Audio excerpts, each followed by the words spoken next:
everybody. Welcome back. This is Miss Faye, and this is my world. Today's topic is overcoming loneliness. Overcoming being lonely. Before we get started, I'd like to say welcome. Welcome to the channel. Welcome to all the new viewers, the new subscribers, and welcome to you who have been with me from the beginning. I really appreciate you. Now, to get us started, I did pull a video. Let's watch this short video, and we have a letter. Then we're going to read this letter and talk about this issue.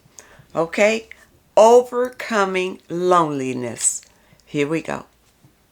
For any spiritual seeker out there who's feeling lonely, the easiest way you can combat this, if there's no community around you, nobody you can speak to or share with, is to recognize just how connected you are and just how deep and important the relationship you have is with nature. Every plant, every tree, every organism around you is just as valid and just as important a part of this existence as you are. And your relationship with them is just as important as your relationship is with people. When you feel the life, the energy that comes out of and off the planet, that it radiates wherever you might be, doesn't matter what your surrounding is, whether it's a forest like this or just grass on the ground. When you feel that and you really realize that's a living organism, the same way you are, you'll never feel alone again. Sure, it's not the same connection we have with people, but it's a connection nonetheless. And when you can truly feel that and honor it and see the life around you in all forms, not just human, you really never feel alone again. All right. Now let's dive right into this letter. She says, I am reaching out with two questions. I always felt a deep sense of loneliness when by myself. Also, I have never really felt like I fit in with people, no matter what area of my life it is. For example, feeling lonely and not feeling like I really connect with my family. I just don't feel a connection with them. How can I overcome this deep inner feeling of loneliness when by myself and around people? Also, how can I stop feeling like everyone is looking at me and sensing that I feel lonely when I do things alone, like going for a walk, sitting by myself in the park, enjoying nature, etc.? Okay, all right. Let's look at this. You have a deep sense of loneliness. And, you didn't say how long you felt this or what age you are or anything. And I believe that would kind of make a difference in my answer. But I'm going to assume that you're, over 30. I'm going to assume that. And you have a deep sense of loneliness, whether you are with family or around people. You feel like you don't fit in. Now, your sense of loneliness. Now, you didn't tell me much about your family. Why do you feel lonely around your family? Do you get along with your family? Is it just you? Is the family just fine? It's just that you don't feel like you fit in with them. You just feel different. Well, you know what? Maybe you are different. Maybe you are different. Maybe you came here with a mission to do something other than whatever your family is engaged in. To know these things, you must go inside yourself to find those deep answers about yourself. Now, and feeling lonely and feeling like you don't fit in, listen, a lot of empaths feel like that. They feel out of place. They don't feel like they feel different from others, but they also feel others' emotions and that kind of thing. And they don't like being around all of those different energies. And a lot of empaths will spend a lot of time alone. I know when I was growing up, I did. A lot. I'd rather be alone than be around a lot of, especially family and extended family. I didn't care about being around any of them. You know, during those days, I had already judged who they were, and I didn't want to be around them. But all of these things were revealed to me when I got on my spiritual journey. And that's where your answer will come from, too. Your answer of why you are feeling lonely, whether you're with somebody or not. Feeling lonely is within you. It's something within you that makes you feel like you're out here by yourself and you need somebody to be with you. You need something. You feel like something is missing. So you're looking for that companionship or whatever to make you feel whole, where you won't feel lonely anymore. But what you need to understand, people, is whatever you need is inside of you. It is not outside of you. So if you feel lonely, it's because it's something in you that needs to be healed. That's it. Something in you. Maybe it's a childhood wound that never got healed, never got addressed, and you just pushed it way back in your subconscious or whatever. That needs to be healed. And through your meditations, it can all bubble up and come out and be healed. But you need to be on your spiritual path to get there. Once you are healed, I got a letter from somebody that says, well, how do you know when you are healed? How do you know? When you don't feel lonely anymore. That's how you know. That's one way how you will know when you get healed. But it's a journey. Like it's a spiritual journey to ascension, to change you from the inside. You see, that's what spirituality is about. Changing you from the inside. And it's going to be reflected on the outside. You see, there's no reason for you to feel lonely. You came here whole. You just need to find your wholeness again. That's it. But it's inside of you. It is never outside of you, people. Once you understand that, you can live a happier life. You really can. And for those of you who don't know how to start your spiritual journey, I have as a matter of fact, I believe I put a link in the description all the way down at the bottom to click on that, and it tells you how to start your spiritual journey. And how I did, I explained how I started mine. And it took me about 2.5 years to heal my childhood wounds while on my spiritual journey. But you understand that your spiritual journey never ends. You see, you just continue to grow and to enjoy your life while you are learning these lessons of life. Okay? All right, let's see. You have a second question here. Secondly, you say love yourself a lot on your YouTube channel. This is one of those popular sayings that is thrown around a lot in the world. But I have not really understood how to achieve it in the day-to-day life in a practical sense. Would you please provide some practical steps and actions that I can take to achieve this? Oh yeah, absolutely. All right. Love yourself. And we're going to love yourself first. All right.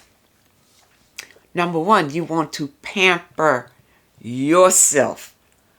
It's about you. So you want to look in the mirror, and whatever you feel like you want to enhance or to pamper, maybe you need to put a little more lotion over here, a little bit, look, whatever. It's about you. You want to start, taking your bubble baths or going to the spa. Go, for those of you who like going to the spas, have a spa day at least once a month. You need a spa day. And if you can do it, twice a month, or if you're fortunate enough to go once a week, that's caring for yourself. You see? Go out and before you think about anybody else, go out and buy you something nice that makes you feel beautiful. Do things like that. Like the guy said in the video, go out into nature, because nature is something that's free to everybody. Enjoy and appreciate nature. It makes you feel beautiful, makes you feel wonderful, and plus you're getting vitamin D in your skin, you see, from the sunshine or the humidity from the rain or whatever. But just being out into nature grounds you and is good for you. You see? Now, another way that you can pamper yourself, listen to music. And if you like to dance, dance by yourself. Enjoy yourself. It's about loving yourself. You don't need anybody else to love yourself. You see, it's many ways, many things you can do. I know I say love yourself first, and that's important, because if you love yourself truly, then you can love others. But if you don't love yourself, you don't feel good about yourself, you can't really love others. You can be used by others, but you can't really love them because you are lacking. Okay? When you love yourself, you're full of yourself. Full of yourself. You know who you are. You're satisfied with yourself.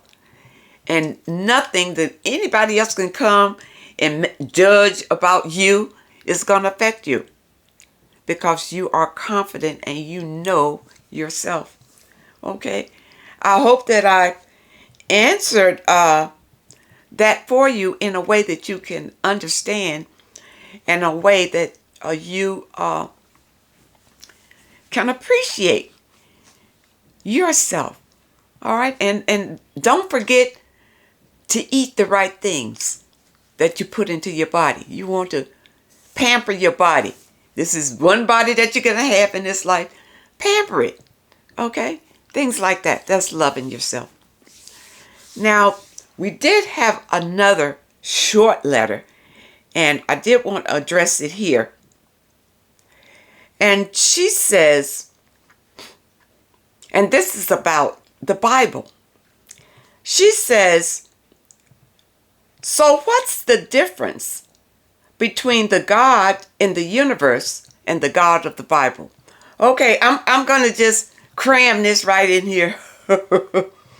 I thought about whether I should do a full video, but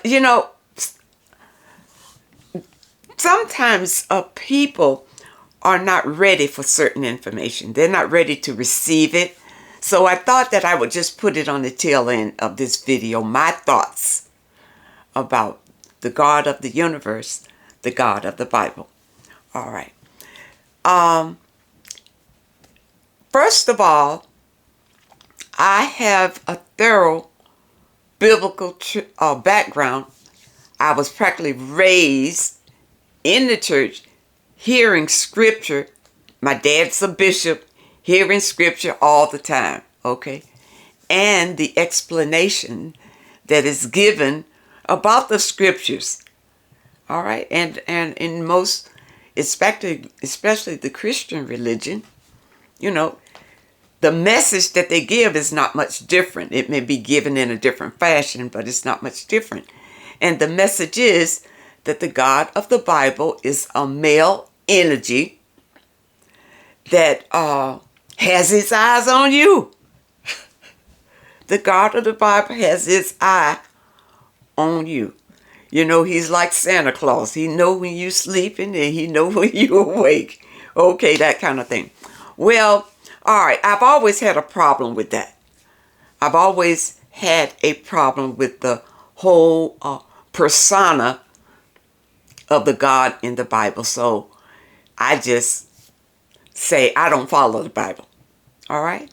But in my later years, I'm understanding that the Bible really holds a lot of pertinent information. Pertinent information. Now, some things may have been distorted and I'm not quite clear about all of that, but I am looking deeper into the Bible. And what I have found is that the Bible is metaphorical, meaning that it tells stories, but the true meaning is something else. All right? And we have been given the story as being literal. You see, that's what we have been taught, that verbatim, what it says in the Bible, we have been taking it literally. Now I believe that it is a metaphorical story about the metaphysical world, about us. That's what I think the Bible is about. And I'm not going to go deep into that. I know, that can really kind of go over a lot of folks' heads. And a lot of people may not be ready for this information. So that's why I haven't done a YouTube video about it. And I'm still in study because, like I told you, on your spiritual path, your study never stops because you want to understand life. You want to help others understand the reality and the truth about life, and to, expand your own wisdom about things. Now, I want to recommend to you, to those of you who seek the truth and believe that you might be ready for other information other than what you have been taught. Here it is. Here it is. The Book of Wisdom, Volume 1. This book, I believe, tells the truth about us, the Bible, creation, and all of that. Now, in this book, it tells all about your chakras, energy, and I like the book because it's anybody can understand it. It's easy to understand and easy to read. And if you want to know more about this book, I do have a link in the description where you can order this book directly from the manufacturer. For those of you who are ready, and if you are a light worker, you need to know the light. Okay. This book right here is an eye opener. But I have this book, but there's also another book that has the same information in it. But I believe this is the hearth book. And it's divine being, divine being divine. Okay? Divine being divine. And this one is Julio Castro Jr. Now, let me see. The Book of Wisdom is by Harry B. Joseph. Okay? Harry B. Joseph. And this book, it's the same information, but this book, if you can see, I believe it's a more difficult read. It's going to take you some time, before you can really dive into this one and truly understand it. All right? But, you know, for those of you who seek wisdom, true wisdom, you want to get either one or both. The Book of Wisdom. I love the Book of Wisdom because it's easy to read. You know, it's easier. And the Hearth book really goes into it. And the Hearth book, you can get it in a different form. But from the reviews, the other form, you could lose the pages. I think it was kind of a loose kind of form, and I wanted it in a hardbound because these are books that should be in your families for generations. Both of them. Both of them. So look in the description for those of you who are looking for true wisdom and knowledge about this thing, about the Bible, the universe, and us, and how it all works together. You know, check that out. All right, in the description, the link will take you directly where you can get it. I certainly hope that I've said something that can help someone. The title of the video is Overcoming Loneliness. There's no reason for you to be lonely. You are lonely because you feel divided from yourself. Come back to yourself. Go inside yourself and find your true self again, and you will not feel lonely. And the way that you do this is through your meditations. Your meditations every day. Like I said before, for those of you who really don't know where to start, in the description you will find a link all the way down at the bottom, how to start your spiritual journey. And I do go into how to do your meditations and your affirmations and all of that. And it really will change your life for the better. And you will not feel lonely. Ever. You'll be so full of love, so full of yourself. You won't have time to be lonely. I certainly hope that I've said something today that can help someone. Now, those of you who have questions that you would like for me to answer, my email address is in the description. And also in the description, you'll find the affirmation and movement for today. I want to thank you for your comments and your letters. And a very special thank you to those that leave a donation. I really appreciate all of you. I wish you all the very best. And I really hope to see you next time.